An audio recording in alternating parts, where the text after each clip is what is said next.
বিসমিল্লাহির রহমানির রহিম। সুপ্রিয় শিক্ষার্থীরা, জাতীয় বিশ্ববিদ্যালয়ের অনলাইন ক্লাসে সবাইকে স্বাগত। করোনাকালীন শিক্ষা কার্যক্রম চলমান রাখার স্বার্থে জাতীয় বিশ্ববিদ্যালয়ের অনলাইন ক্লাসে সংযুক্ত হতে পেরে আমি আনন্দিত। সবাইকে স্বাস্থ্যবিধি মেনে চলার আহ্বান জানাচ্ছি। আমি যে কোর্স নিয়ে হাজির হয়েছি সেটা ইসলামের ইতিহাস ও সংস্কৃতি বিষয়ের অনার্স প্রথম বর্ষের ১৬০৫ কোড স্পেনের মুসলমানদের ইতিহাস। আমি যে লেকচারের সাথে এখন কাজ করছি সেটা ৪ নম্বর লেকচার। লেকচারের শিরোনাম ওমর বিন হাফসুনের বৈচিত্র্যময় জীবন।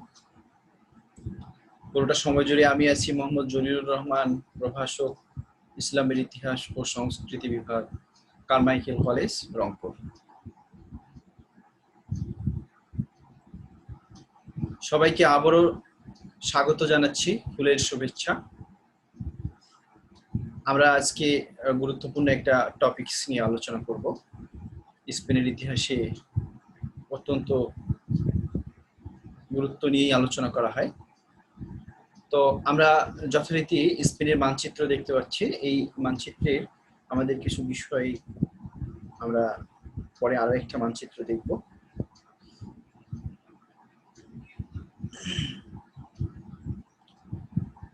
Toledo, Valencia, Granada, মালাগা, civil, Cordova, এই শহরগুলো নিয়েই মূলত ইসলামের ইতিহাসের, স্পেনে মুসলমানদের ইতিহাসের আলোচনা। তো তাহলে আমরা আরেকটা ম্যাপ দেখি। আমরা আজকের যে প্রাসঙ্গিকভাবে যে বিষয়টি আমরা আলোচনা করব সেটা হচ্ছে ওমর বিন হাফসুন। তাহলে ওমর বিন হাফসুনের উত্থানটা মূলত কোন জায়গাগুলোতে? এই যে মালাগা দেখা যাচ্ছে, এই মালাগা কেন্দ্রিক সে কিছু দুর্গ গড়ে তুলেছিল, বা রোমানদের রেখে যাওয়া কিছু দুর্গ। এই দুর্গটার নাম ছিল বোবাস্ট দুর্গ।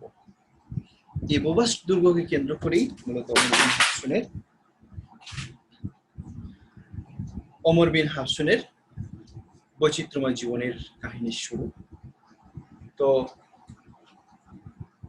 আরো যে বিষয়গুলো এখানে আমাদের আসবে, যেমন জিরিওর কথা বলা হচ্ছে, তারপরে জায়েনের কথা বলা হচ্ছে, বেজার কথা বলা হচ্ছে, এই যে এলবো নদের কথা, এব্রো নদের কথা বলা হচ্ছে, গোয়াদিয়াল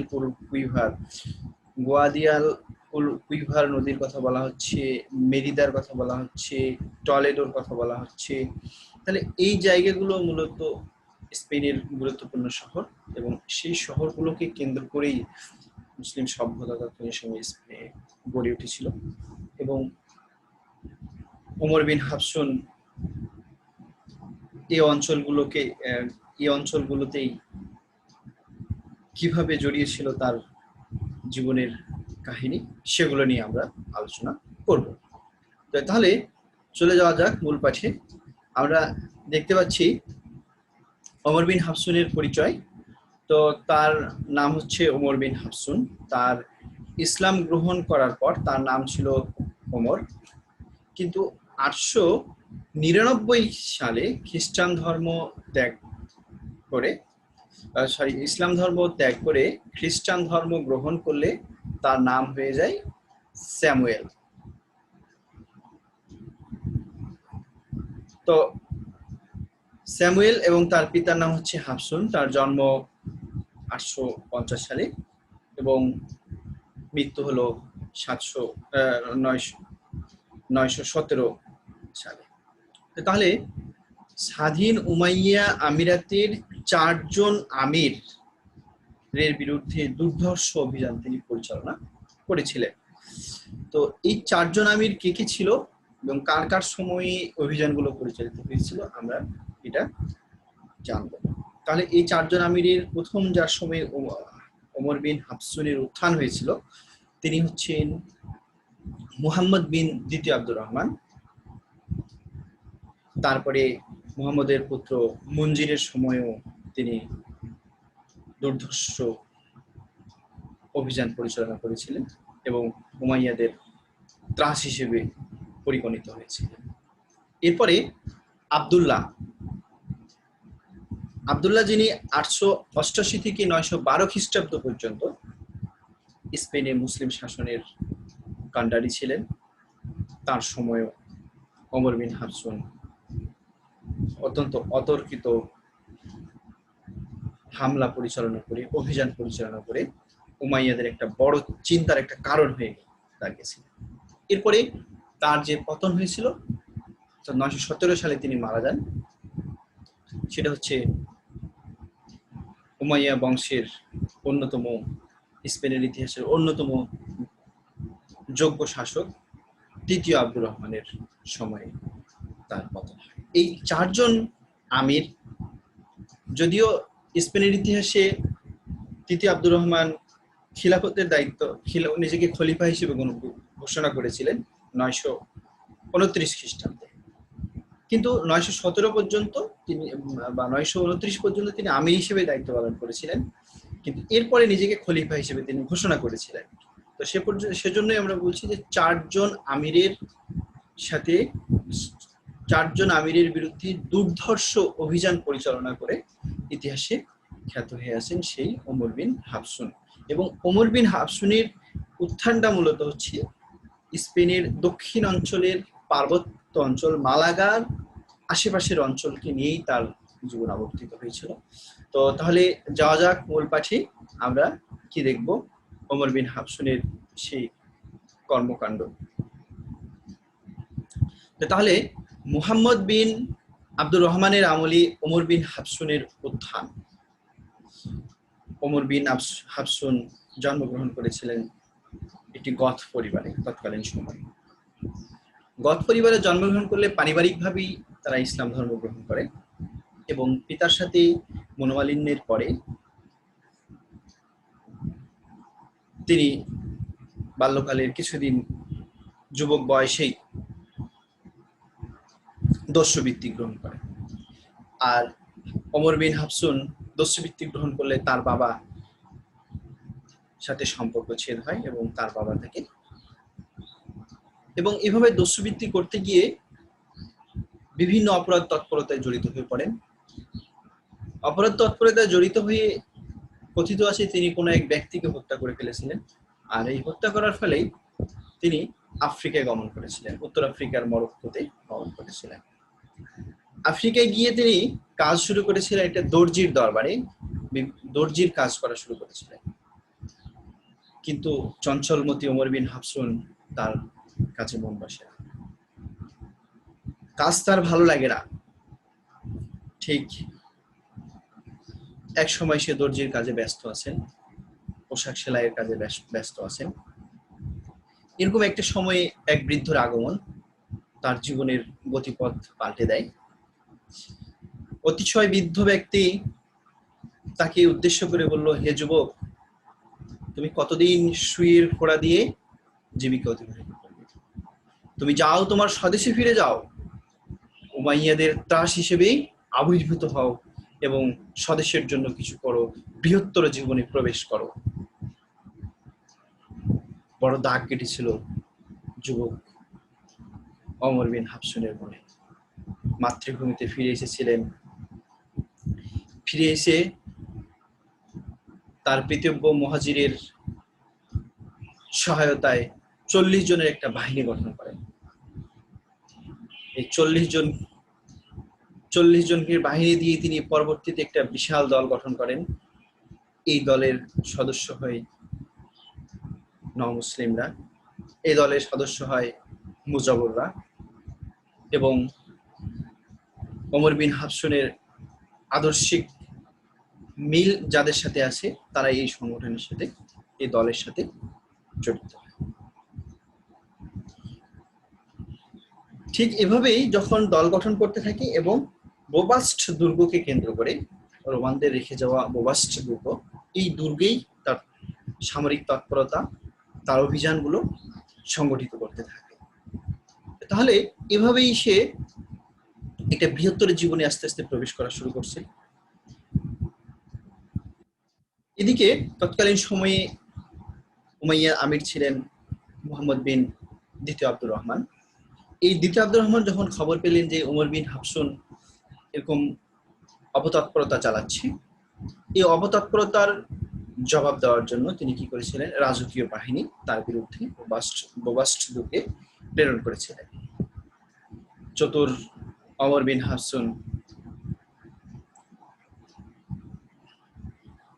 প্রথমে খলিফার বাহিনীর সাথে যুদ্ধে জড়িয়ে বেশ সাফল্য লাভ করেছিলেন। আর তার সাফল্যে মুগ্ধ হয়ে আমির তাকে অফার করে বসেছিলেন যে রাজকীয় বাহিনীতে চাকরি লাভের জন্য, এবং তার বাহিনীর সেনা অফিসার পদে তাকে দায়িত্ব দিয়েছিলেন। সেনা অফিসার পদে দায়িত্ব পেয়েই তিনি আমিরের পক্ষ হয়ে, রাজকীয় বাহিনীর পক্ষে হয়ে বেশ কয়েকটি অভিযানে বেশ সাফল্য দেখিয়েছিলেন। খ্রিস্টানদের বিরুদ্ধে শক্তিশালী একটি গোত্রের বিরুদ্ধে যুদ্ধে অংশগ্রহণ করে বেশ সাফল্য যখন দেখালেন, তখন আমির তার উপর আরো খুশি হয়ে যায়। এভাবেই সে রাজকীয় বাহিনীতে চাকরি করতে থাকে। কিন্তু হঠাৎ একদিন রাজদরবারে নগর প্রধানের সাথে তার মনোমালিন্য হয়। মনোমালিন্য হয়ে অপমানিত হয়েছে, আবার দস্যুবৃত্তি গ্রহণ করে আবার সে তার পূর্বের বোবাস্টদুর্গে ফিরে যায়। সেখানে শক্তি সঞ্চয় করতে থাকে এবং বঞ্চিত বিদ্রোহী যারা ছিল উমাইয়া আমিরাতের বিরুদ্ধে, সকলেই তার দলে অংশগ্রহণ করে এবং শক্তি সঞ্চয় করতে থাকে। এভাবেই এক দস্যুবৃত্তি, লুণ্ঠনবৃত্তি চালাতে থাকে, অতর্কিত যেখানে সেখানে হামলা পরিচালনা করতে থাকে। ঠিক এরকম একটা মুহূর্তেই আমির মুহাম্মদ কি করেছিলেন, তার বিরুদ্ধে একটা অভিযান পরিচালনা করেছিলেন সেনাপতি জায়েদের নেতৃত্বে। সেনাপতি জায়েদের নেতৃত্বে অভিযান পরিচালনা করলে চতুর ওমর বিন হাফসুন জায়েদকে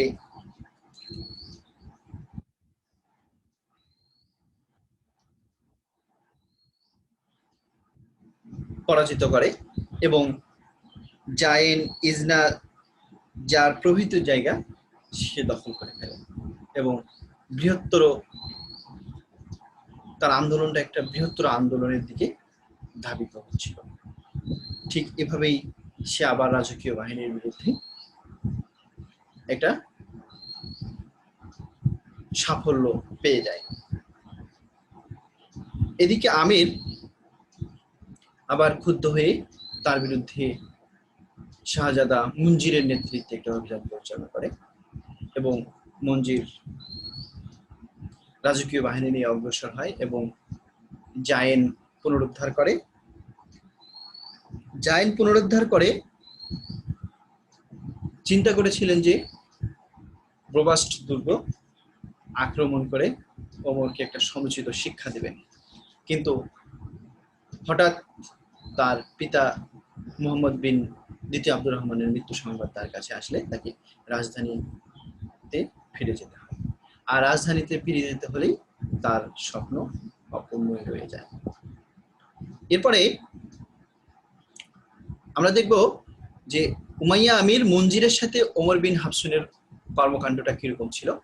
অর্থাৎ মুহাম্মদের মৃত্যুর পর যিনি ক্ষমতায় এসেছিলেন তিনি হচ্ছেন মুনজির, আর এই মুনজিরের শাসনামল ছিল 886 থেকে 888 সাল পর্যন্ত। তাহলে মুনজির কিন্তু যখন তার বাবা মারা যায়, তারপরে তাকে সিংহাসন সুগঠিত করার কাজে কিছুটা সময় ব্যয় করতে হয়েছিল। সবকিছু গুছিয়ে নেওয়ার জন্য এই সুযোগটাই হচ্ছে ওমর গ্রহণ করেছিল। এই সুযোগেই মুনজিরের প্রাথমিক কার্যাবলী সম্পন্ন করবার অবসরে ওমর এব্রো নদের তীর হতে অগ্রসর হয়ে সারাগোসা, হিউস্কা, টলেডো, আরো অনেক শহর, অনেক অঞ্চল সে দখল করে ফেলে। এরপরে আমির তার সেনাপতি হাসিম বিন আব্দুল আজিজকে প্রেরণ করলে হাসিম বিন আব্দুল আজিজের নেতৃত্বে রাজকীয় বাহিনী প্রেরণ করেন আমির মুনজির। এখানেই প্রেরণ করলেই ওমর বিন হাফসুন যুদ্ধে না জড়িয়ে একটা বন্ধুত্বমূলক সন্ধির প্রস্তাব করে বসে এবং আমিরের সৈন্য হাসিম এটা মেনে নেয়। সন্ধি প্রস্তাব করেই চতুর ওমর বিন হাফসুন কি করেছিল, আমিরের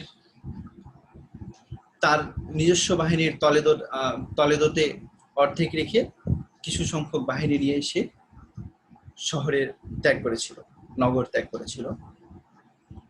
কিন্তু যখন সেনাপতি হিশাম যখন নগরে প্রবেশ করেছিল, আমিরের সতর্কতা অমান্য করে যখন তিনি শহরে প্রবেশ করেছিলেন, তখন ওমর বিন হাফসুনের রেখে যাওয়া বাহিনী অতর্কিত তার উপর হামলা করে বসে। এভাবেই রাজকীয় বাহিনী পরাজয় বরণ করে এবং টলেডোতে শক্তিশালী অবস্থান তৈরি করে ওমর বিন হাফসুনের বাহিনী। এভাবে রাজকীয় বাহিনীর পরাজয় হয়, হিশাম এখানে পরাজিত হয়। এরপরে আমির ক্ষুব্ধ হয়ে আব্দুল্লাহকে প্রেরণ করেন। আব্দুল্লাহ টলেডো অবরোধ করে এবং নিজের দায়িত্ব নিয়ে সে বোবাস্ট দুর্গে গমন করে এবং বোবাস্ট দুর্গ গমনকালে ওমর বিন হাফসুনের একজন সহযোগী আইসুন নামক একজন ব্যক্তি দুঃসাহস দেখালে এবং কিছু আমিরের বিরুদ্ধে কিছু উস্কানিমূলক কথাবার্তা বললে আমির তার বিরুদ্ধে অভিযান পরিচালনা করে এবং তাকে হত্যা করে। ঠিক এরকম একটা এখানে আবার ওমর কি করেছিল, সন্ধি প্রস্তাব করেছিল এবং প্রতারণা করেছিল। অর্থাৎ ওমর বিন হাফসুন যখন বুঝতে পারলেন যে রাজকীয় বাহিনীর বিরুদ্ধে অভিযানে টিকে থাকা সম্ভব নয়, এরপরে তিনি সন্ধি প্রস্তাব করে বসলেন এবং সহজ সরল আমির সেই প্রস্তাব গ্রহণ করে ফেলেছিলেন। এবং এই সহজ সরল প্রস্তাবটা ছিল এই যে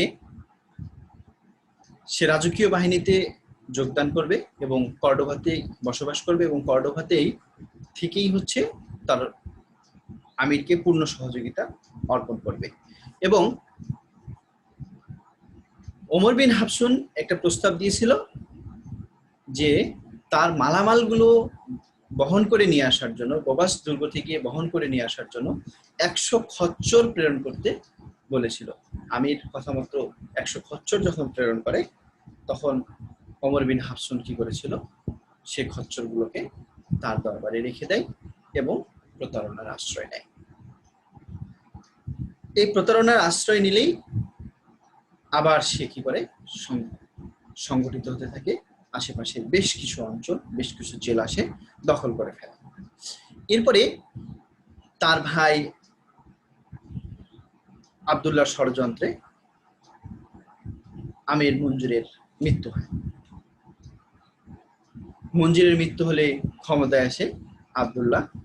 এই আব্দুল্লাহর ক্ষমতা ছিলেন 888 থেকে 912 সাল পর্যন্ত এবং আব্দুল্লাহর সাথেই ওমর বিন হাফসুন দ্বন্দ্বে জড়িয়ে পড়েন।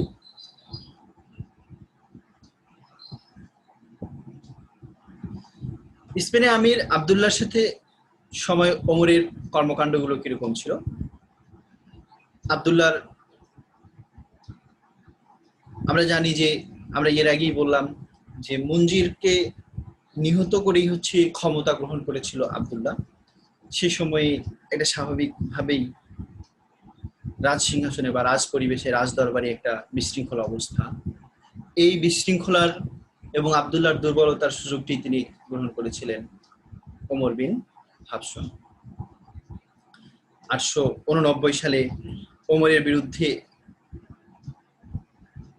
2টি অভিযান পরিচালনা করেছিলেন আমির, কিন্তু এই দুটো অভিযানে আমির শোচনীয়ভাবে ব্যর্থ হয় এবং খুবই দুঃখে তিনি রাজধানীতে ফিরে যান এবং ফিরে গিয়ে ওমরের সাথে একটা সন্ধি করেন।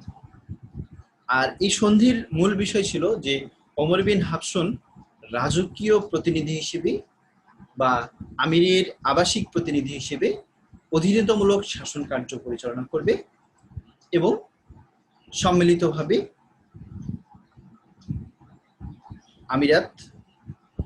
আমিরাতের কার্যাবলী সম্পাদিত হবে।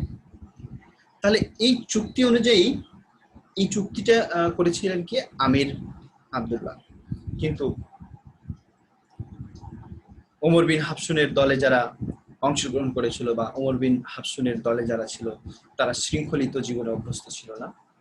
তারা দস্যুবৃত্তিকেই, লুটতরাজকেই তাদের জীবনের অনুষঙ্গ মনে করেছিল এবং তারা মনে করেছিল যে এভাবে শৃঙ্খলিত জীবন আমাদের জন্য নয়, আমরা এই শৃঙ্খলিত জীবনে আমরা ফিরতে পারবো না। এভাবেই সে সন্ধি চুক্তি ভঙ্গ করে বসে।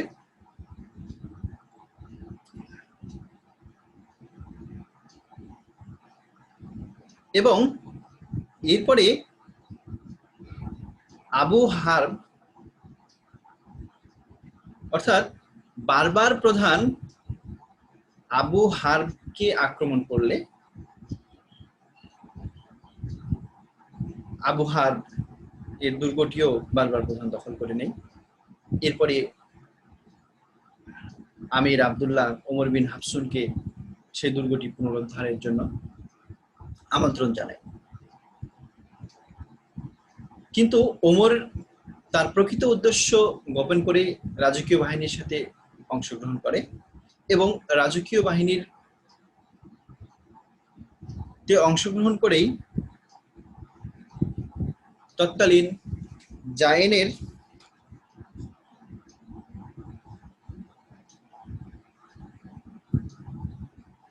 জায়েনের ইবনে মাস্তানার সঙ্গে ষড়যন্ত্র করে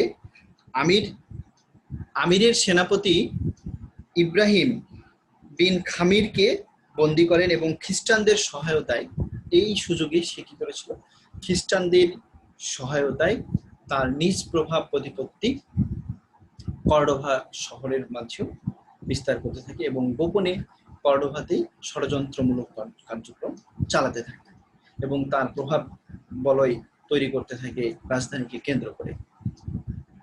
ঠিক এরকম একটা প্রেক্ষাপটে সে আরো একটা বিতর্কিত কার্যক্রম করে বসেছিল। সেটা হচ্ছে আব্বাসীয় খলিফা, তৎকালীন সময়ের আব্বাসীয় খলিফা মুতাদিদ বিল্লার কাছে একটা চিঠি লিখে বসেছিলেন এবং নিজেকে শাসক হিসেবে সনদ লাভের জন্য তিনি চিঠি লিখে বলেছেন মুতাদিদ বিল্লার কাছে। এই বিষয়টি আমির আব্দুল্লাহকে অত্যন্ত বিচলিত করে তোলে এবং নিজ বংশের গৌরব রক্ষার জন্য এবং ওমরকে সমুচিত শিক্ষা দেওয়ার জন্য মালিক বিন উমাইয়াকে প্রেরণ করেছিলেন 4000 অশ্বারোহী সৈন্য এবং 10,000 সদ্য যোগদানকৃত সৈন্য নিয়ে প্রেরণ করেছিলেন। এবারও ওমর বিন হাফসুন প্রতারণায় আশ্রয় নেয় এবং প্রতারণার সন্ধি প্রস্তাব করে বসে। রাজকীয় বাহিনীর সাথে যুদ্ধে জড়ানো তিনি সমীচীন মনে করলেন না। এরপরে শান্তি চুক্তি অনুযায়ী সে কি করেছিল যে তার সন্তানকে, তৎকালীন স্পেনের কিন্তু একটা রীতি ছিল যে প্রাদেশিক শাসনকর্তারা যেন রিভল্ট বা বিদ্রোহ করতে না পারে, এ কারণে স্পেনের প্রাদেশিক শাসনকর্তারা তাদের আদরের যে সন্তান, নিজ সন্তানকে কি করত, রাজধানীতে রাখার একটা রেওয়াজ ছিল। সেখানে সে রাজকীয় পরিবেশে রাজকীয় বিষয়াবলী শিখবে, শিক্ষা গ্রহণ করবে। তো এরকম একটা উদ্দেশ্য নিয়েই হচ্ছে করা হতো। তো ঠিক ওমর বিন হাফসুন তার নিজ সন্তানকে দেওয়ার জন্য সন্ধি করেছিলেন আমির আব্দুল্লাহর সাথে, কিন্তু ওমর সেই সন্ধি সূত্র পুরোপুরি পালন করলেন না। তিনি তার নিজ সন্তানকে না পাঠিয়ে আমিরের দরবারে পাঠিয়েছিলেন কাকে, তার পালিত পুত্রকে, দত্তক নেওয়া পুত্রকে পাঠিয়েছিলেন। এবং পরবর্তী সময়ে আমির যখন বিষয়টি বুঝতে পেরেছিলেন যে সেটাতে আসল পুত্র নয়, তখন তিনি আমির ওমরকে যখন বলেছিলেন তুমি তোমার নিজ পুত্রকে আমার দরবারে পাঠাও, সেখানে রাজকীয় বিষয়ে শিক্ষা গ্রহণ করবে, সভায় অভ্যস্ত হবে এবং রাজকীয় নিয়ম কানুন, রাজকীয় পরিবেশে সে বড় হবে। তো ওমর বিন হাফসুন অস্বীকার করেছিল। আর এই অস্বীকার করার পরেই সে বেশ কিছু সামরিক সাফল্য লাভ করে, বেশ কিছু শহর দখল করে ফেলে। আর এই বেশ কিছু শহর দখল করে ফেলার ফলেই তার ভিতরে একটা সাফল্যের উন্মাদনা কাজ করেছিল এবং দেখা গিয়েছিল যে টলেদো, জারাগোসা, হিউস্কা, জায়েন, আর্মেনিয়া, পোলিও, আর্চিডোনা, বিভিন্ন জায়গা সে হয়েছিল কি দখল করে ফেলেছিল। এরপরে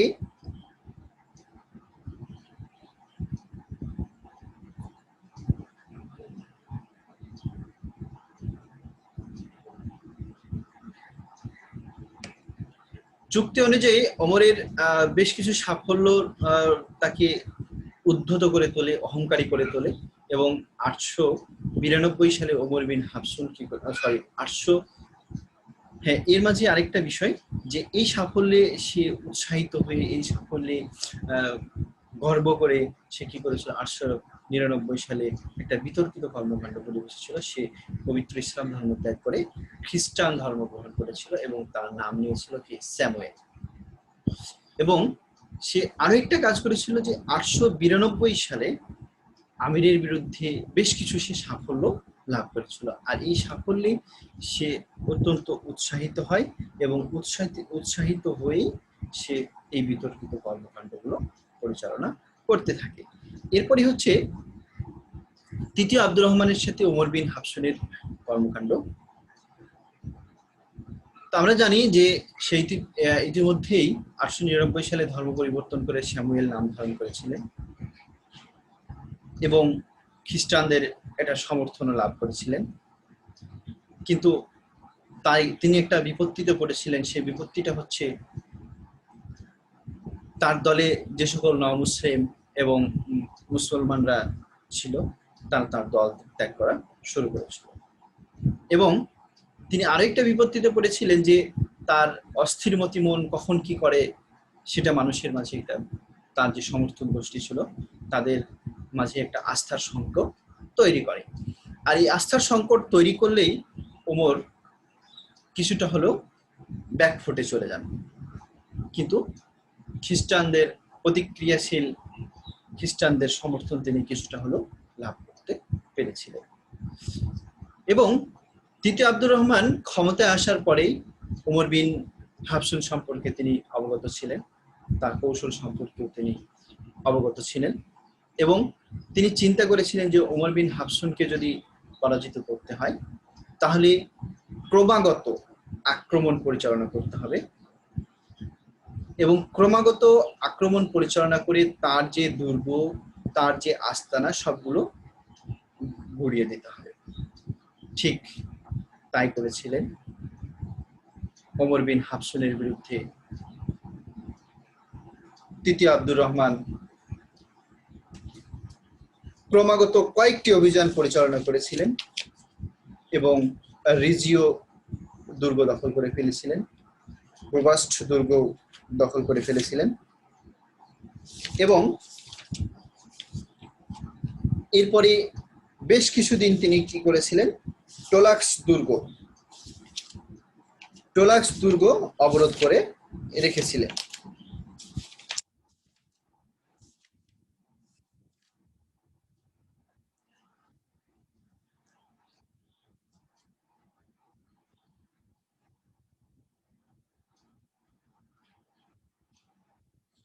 এভাবে রিজিওর যখন পতন ঘটে ওমর বিন হাফসুনের শক্তির অনেকটা কমে যায়। প্রবল আক্রমণের মুখে টোলক্স দুর্গ আমিরের হস্তগত হয়। স্যামুয়েলের পুত্রগণ দুর্গ রক্ষার প্রাণপণ চেষ্টা করে কিন্তু শেষ চেষ্টাটাও তাদের ব্যর্থ হয়। এভাবেই ওমর পরাজয়ের গ্লানি মুছতে না পেরে 917 সালে মৃত্যুবরণ করে। এরপরে ওমরের বংশধর তার চারজন পুত্রের নাম, একজনের নাম জাফর, একজনের নাম হচ্ছে সুলাইমান, একজনের নাম আব্দুর রহমান আর একজনের নাম হচ্ছে হাফস। তার পিতার কার্যভার তারা গ্রহণ করেছিল কিন্তু তার পিতার মতো সাফল্য তারা লাভ করতে পারেনি এবং তারা আব্দুর রহমানের সাথে বার্ষিক করদানে কি হয়েছিল, সম্মত হয়েছিল এবং আবার একজন পুত্র জাফর ইসলাম ধর্মে প্রত্যাবর্তন করে, কিন্তু তার অনুসারীগণ ইহাতে সন্তুষ্ট হতে পারে নাই। তিনিও তার প্রভাব বিস্তার করতে ব্যর্থ হয়। অধিকন্তু খ্রিস্টানগণ তার প্রতি ক্ষুব্ধ হইয়া 920 সালে জাফরকে হত্যা করে। সুলাইমান জাফর স্থলাভিষিক্ত হন। তিনি তার অনুসারীদের মাঝে নিজের উদ্দেশ্য বাস্তবায়ন করতে পারেন নাই। আব্দুর রহমান শান্তিপূর্ণ শাসনের প্রতিশ্রুতি জনগণ তাকে বিপুলভাবে সাহায্য দিয়েছিল। সুলাইমান 927 সালে রাজকীয় বাহিনীর সঙ্গে যুদ্ধে নিহত হয়। এভাবেই তার চারজন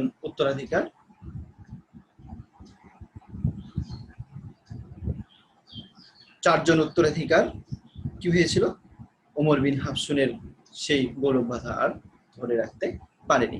এখন আমরা মূল্যায়নের ক্ষেত্রে যদি বলতে পারি যে ওমর বিন হাফসুন আসলে কেমন মানুষ ছিলেন এবং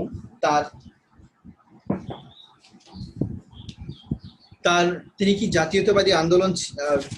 জাতীয়তাবাদী আন্দোলনের সাথে তার আন্দোলনটার মূল্যায়নটা কিরকম হতে পারে এবং তাকে কি জাতীয়তাবাদী নেতা হিসেবে মূল্যায়ন করা যায় কিনা, এই নিয়ে ঐতিহাসিকদের মাঝে বিস্তর মতভেদ রয়ে আছে।